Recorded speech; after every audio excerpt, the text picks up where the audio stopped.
At kaunti ang balitang yan, makakasap natin live sa studio si LTFRB Officer in Charge, Dante Lantin. Chairman, good morning.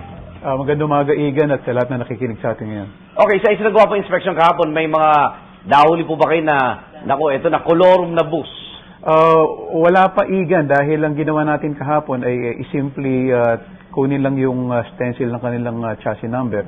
At today ay aming i-match dun sa aming record sa LTFRB. As of yesterday, 331 units ang na-inspection coming from 19 bus operators in Metro Manila.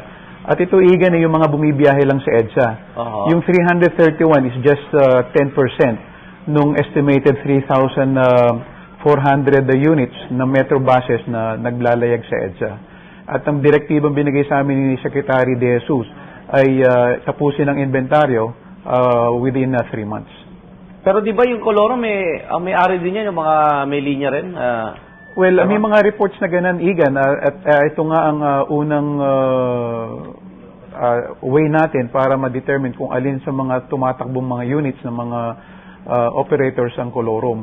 At we have also coordinated with the MMDA para ma-reactivate yung kanilang RFID. Dahil matapos naming ma-validate yung chassis number ng mga sasakyan, ay pupulungin namin ng MMDA para maglagay na ng RFID sa mga buses. Upang sa ganun ay mamarkahan na yung mga na check na namin at ma-segregate na sila dun sa mga hindi pa namamarkahan.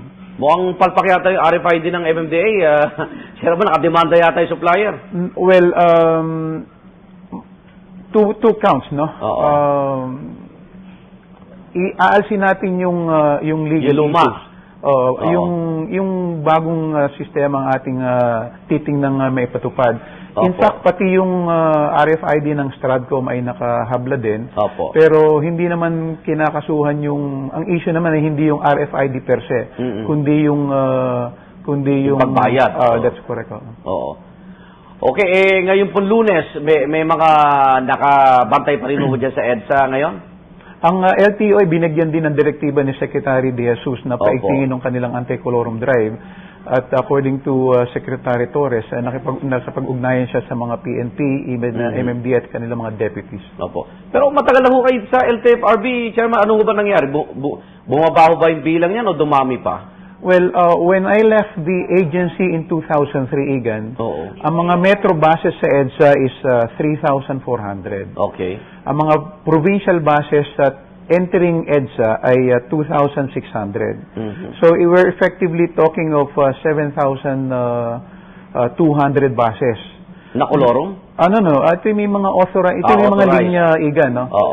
Between 2004 and 2010, nadagdagan ito ng 1,200 buses. Nako.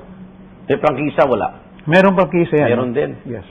Kaya traffic sa EDSA. Well, kaya nga minabuti ni Secretary De Jesus na i-reimpose or i-reinstate yung moratorium policy ng DOTC sa pagtanggap ng mga bus applications sa Metro Manila at provincial buses entering Metro Manila na ipinatupad pa noong year 2000. Tsaka kung nakalabas lahat, wala namang pasahero yung iba di ba? Walang laman That's correct. Okay. Good luck po, Chairman. Maraming salamat po. Salamat, Igan. Good morning. LTFRB Officer in Charge, Dante Lantin.